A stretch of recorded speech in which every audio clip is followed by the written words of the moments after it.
Today we're here with Nancy Ann. She is an author. Her books are out on Amazon, and we are going to get to learn a little bit more about her uh, inspiration for this series and about this series. So first off, just tell us a little bit about yourself. Okay. Well, hi, I'm Nancy. I originally from New Jersey. I actually just moved this summer to Indiana. Um, I have always liked telling stories.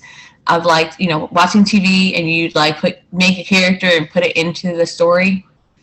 So, my inspiration came kind of a sad story. I miscarried and I wrote, kind of started writing how I felt.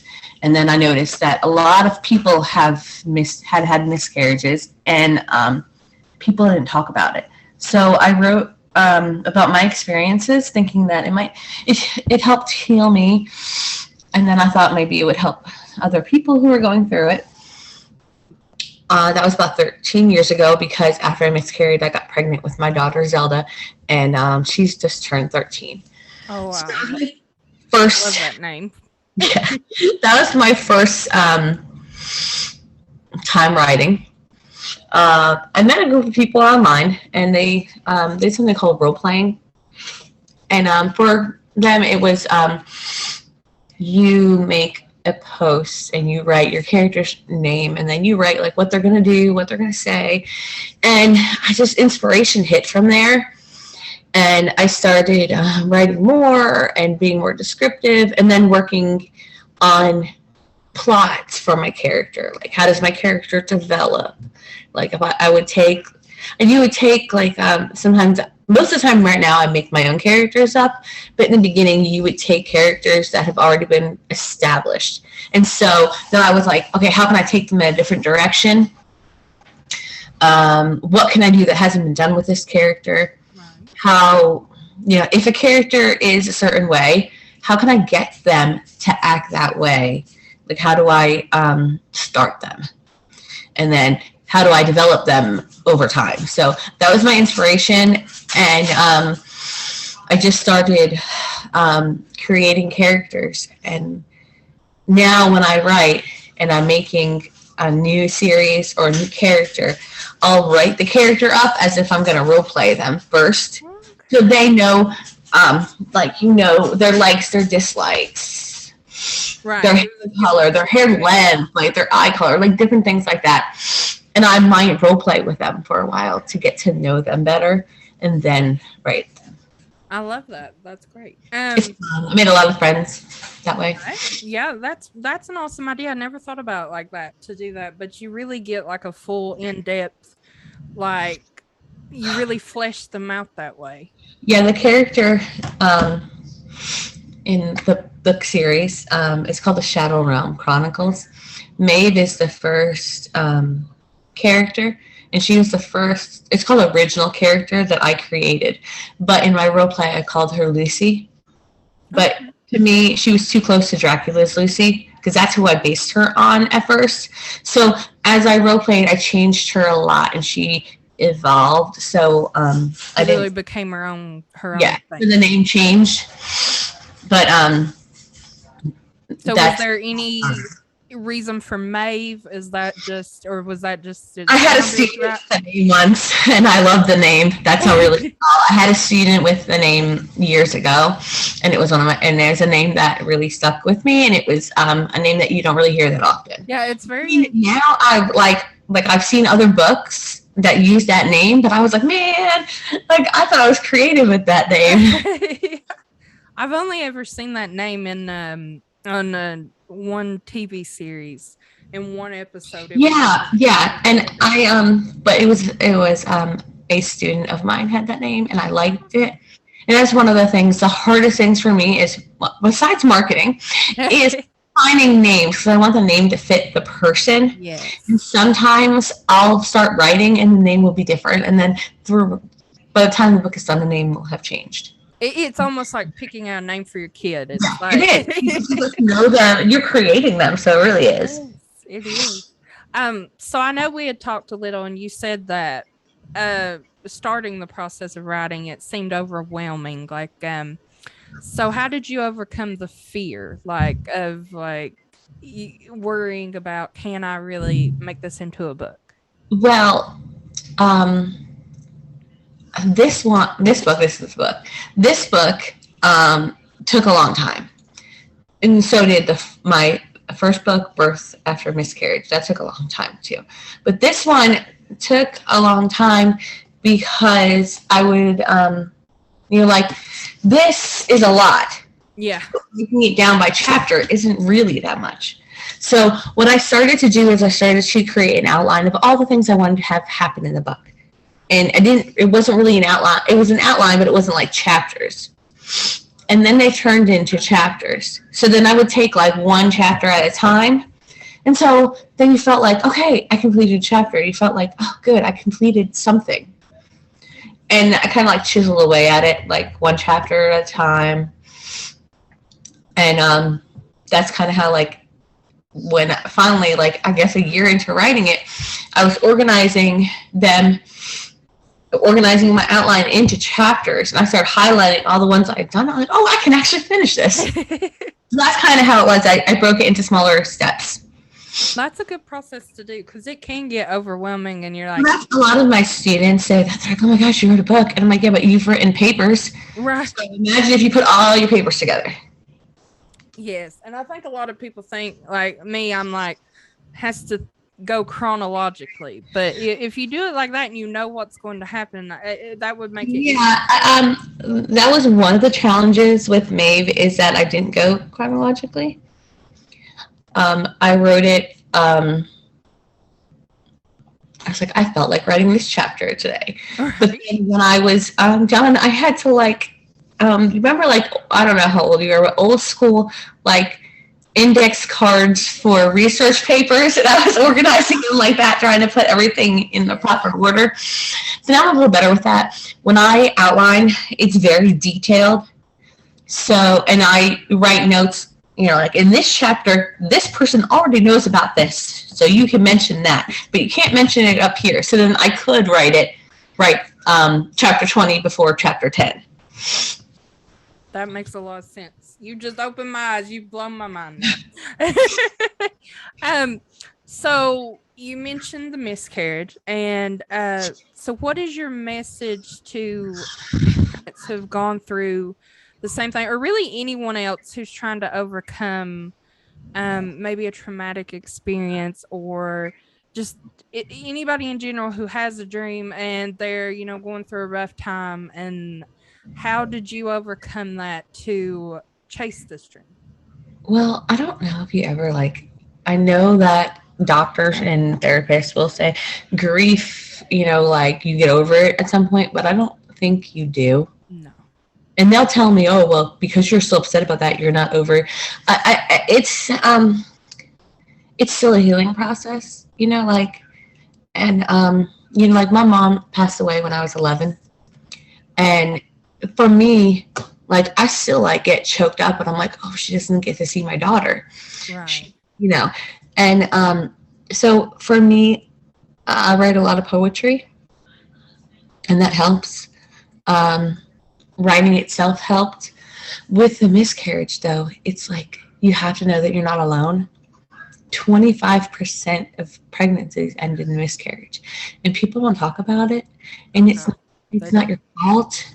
Like, it's most of the time it's because the chromosomes don't work. Like, when they come together, I don't know the science behind why,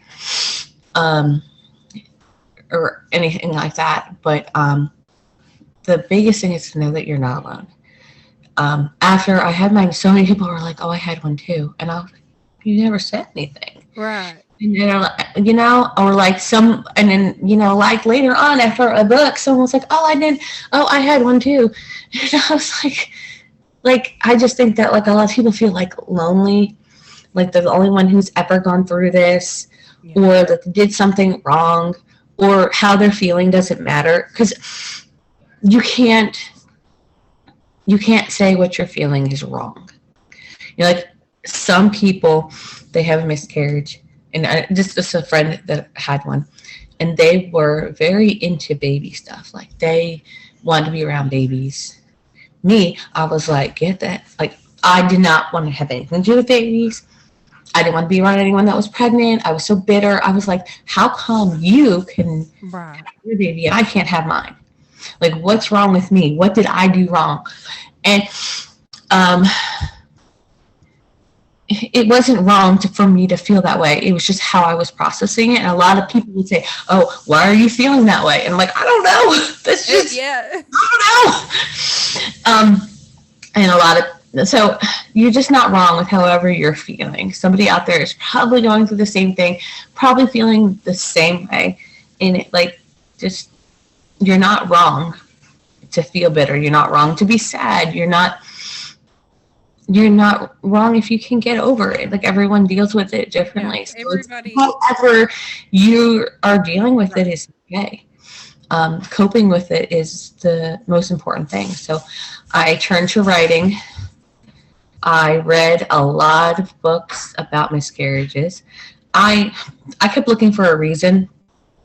I was going through my prenatal vitamins, like, did I not take something? Did something happen that day? And it took a long time until I found out I was pregnant with my daughter, and I still wasn't okay until like I held her. Right. And still now I'm like, and I say I don't know if the baby that passed is a girl or a boy, but I named her Aurora because when I had my third child, we were like, if it's a boy, we're going to name him Orion. If it's a girl, we're going to name her Aurora. And then I was like, okay, so if it's a girl, then the baby in heaven's a boy because I wanted to give a name. I Right. wanted to like, This was a real person. yeah, You that's didn't get yeah, to. it's a real person who Right. passed away. It's not um, a product of conception, which is what one doctor told me, and I was like, no, my baby just died. And they're like, Right. where isn't the baby? And I was like, you're no longer my doctor. But that's I kind of like wanted. I just she needed to be named, Right. and that kind of helped me too.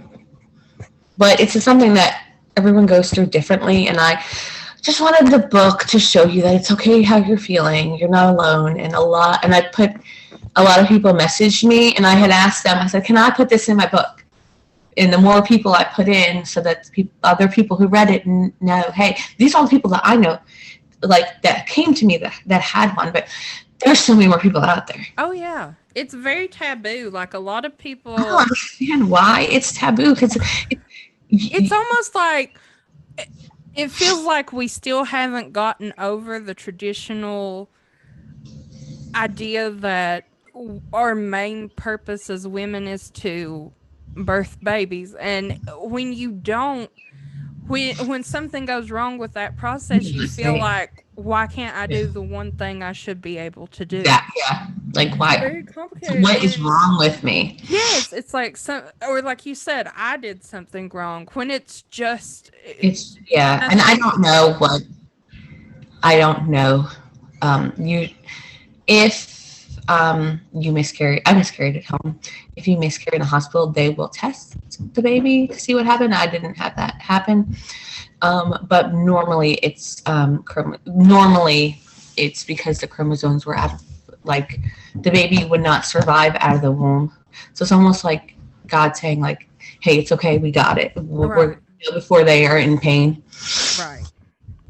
And yeah, it's really rarely ever something anybody could help, and it's, I think that's why nobody talks about it, is because it's so, it's like There's nothing you I can don't do want to be once it's judged for something. yeah. Yeah, It's but no. That's why I wrote the book yeah. to help people understand that and Yes, I think that's something people really need, to be like, you're not alone in this. So on a happier note, yeah. what so what got you into science fiction and paranormal? Um, I don't know. I've always found like fun. Um, Growing up in New Jersey, we were always like, "Oh, the Jersey Devil's gonna come get you," and so it's just always something. It's always been fun. And in books, you can create your own stuff. In science fiction, I mean, I grew up watching Star Trek like with my family, and my dad took me to see Star Wars when I was little because I was born in '77. So when I was like 6 or 7, we went to see Return of the Jedi together. And there's like a good memory, So I've always liked science fiction. I've always liked paranormal stuff. I understand. Fun It's fun when you can, And it's like, I don't know, like it's like there's no limit. My favorite books. But I know a lot of people write things that are important, like earth changing, and I'm like, I want to have fun. I want you to tell a story about a character that you might think is fun and then want to read about their story. And it's really an escape from the mundane, and the tragedies and stuff. And I just have so many like ideas. Like I have my Google Docs. I have this file that's like story ideas, and it's like 10 pages long. So I have a lot of like ideas of stuff I want to write about. So yes, I think as a writer, it's just nonstop. It's like your brain never stops. I'm always like, ooh, or I'll see something bland and be like, there. So the Shadow Chronicles. You talked about your inspiration. So is it mainly focused in the vampire realm? Are there she's the only vampire. Okay. Okay, so that's why she's upside down, because she's a vampire. Okay. So she's the start. It's basically about a family that has that's been cursed. Okay. There are these realms, and there's a war. And I didn't. If I ever read a prequel, it would be about the war, but I don't know, because prequels are like, I don't know. I already know how the story ends. Right. So there's different realms, and a lot of the characters in this are like we're hiding out into our world. From like there's like a fairy realm, the shadow realm, the dream realm, and Maeve, the Lord of the Shadow Realm, like he loved her for some reason, and so he wanted her. So this vampire was like, I'm going to turn her so that I can control her, and then like when the king of the Shadow Realm wants something, and be like, well, I have Maeve, and so that's how she became a vampire. And the Marius is the name of the vampire lord. He's in the last book. It's going to be about him coming. He got some kind of undead army from the Shadow Lord, and then let Maeve go with him, with the Shadow King. And a lot of the book is about her family, how her husband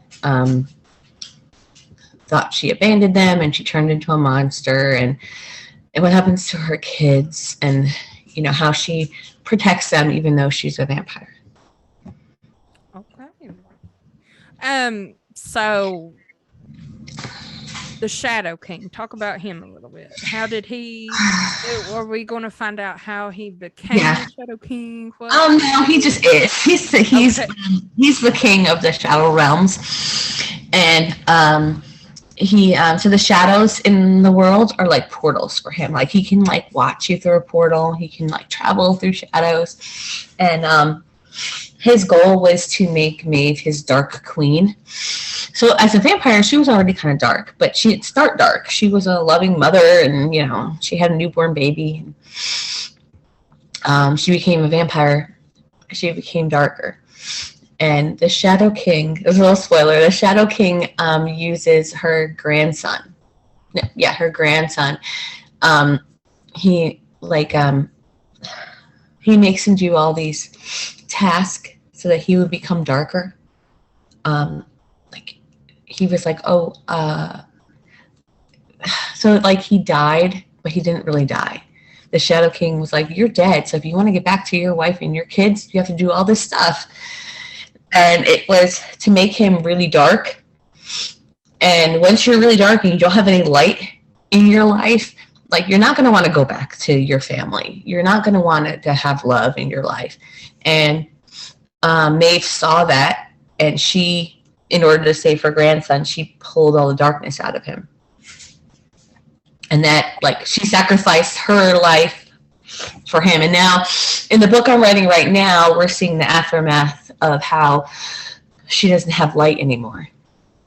So in this world, can you get light back, or once it's gone, it's gone? Or love is light. So there's love is light, and Matthew didn't. He didn't have any light, but because she pulled the darkness out of him, the light he had was still in there. So it's like light is like love.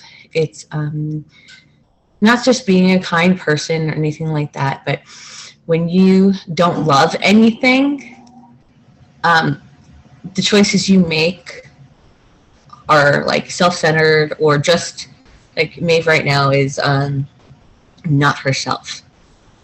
She does things that she wouldn't do normally. Right. Okay. Yeah. So Matthew, so he's Maeve's grandson?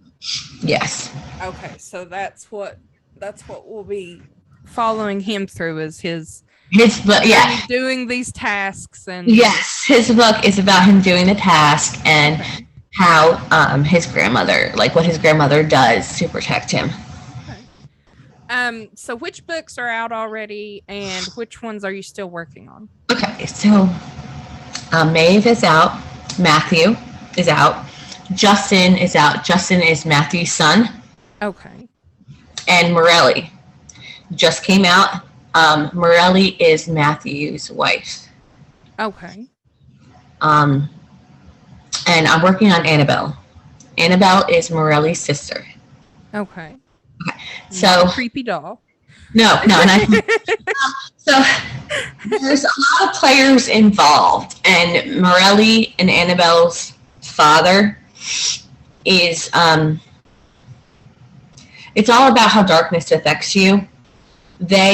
So he is the fairy king. There's so many different realms, and the thing in the story is like how everybody is capable of having darkness and doing things that are dark, but how do you move past doing something? How do you forgive yourself?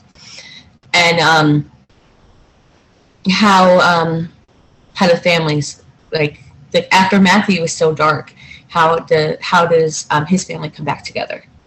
Okay. Do they come back together? Like, do you forgive somebody? Right. Dark, and how do you really trust that they're light again? Yeah, and how does because there was that great war, how does all these other paranormal groups, how do they coexist together after having such a great war? They're not coexisting right now because the war was in the past, and they're not coexisting. So how do I get them to coexist and to, yeah. We got werewolves. We have witches, fairies. A little bit of everybody. Everything. Yeah, it's just fun to create more stuff. I think this book, maybe another book I created. I created a species in here, so okay. It's fun. So now Maeve, would we consider her the main character? Or is it more of an ensemble of all these different? It's an ensemble. So the family, more the family. Family, yeah. Because she is the grandmother, and then through her, all the other characters are related. Okay, that makes sense. Okay, so yeah, that. So we're focusing more on the family. What is do they have a last name? What is that? Yeah, okay. So her last name is Marks. Marks. So the Marks family. Okay. Yeah. So now, do we know when to expect the next, the last two books? So Annabelle, I'm halfway done writing. And the last book is Maris, and that is the vampire lord. And yeah, I can't say spoilers, but yeah. So that's the last book is about him and what he does when he comes back to town, and how can somebody control the dream realm, and does it become the nightmare realm, and yeah. Okay. So where can we find these books? Right now they're all on Amazon, the four that I have, and I know like Barnes and Noble's Books a Million, Walmart online, the Kindle version is there. And through Amazon, you can get paperback, hardcover, and Kindle. Awesome. Okay, now last thing, where can we find you on social media to find out more about all of your upcoming things? I try. Like I said, marketing isn't like my best skill, but I'm trying. So I have a Facebook page, author Nancy Ann. I have a writers group called Author Nancy Ann, and it was like a Facebook group where I wanted to like talk about, post some like updates on writing, and then maybe give some like little like hints to people who are just starting out in indie writing, like what they can do if they have a question, or can say, hey, here's a tip, stuff like that, like what we were talking about before we started. Like I thought that right. I am on, I have a WordPress, and it's just Author Nancy Ann. Instagram, Twitter, and it's just all Author Nancy Ann. Okay. I wanted it to just be Nancy Ann, but apparently a lot of people are named Nancy Ann. I didn't know it was a famous name. I thought it was just my, my mom's name was Mary Ann, so that's how I'm Nancy Ann. And I didn't know that there were so many Nancy Anns in the world. So that's why I had to put author in front of mine. There's so many Katie's in this world. I couldn't even. Yeah. I couldn't even. In school, I had a class with at least one or two other Katie's, and I never really had many Nancys. They were all older than me. Oh, there's so many Katie's, Caitlin's. Yeah. Everywhere. We're everywhere. But all right. Well, it was great talking to you. Thank you so much.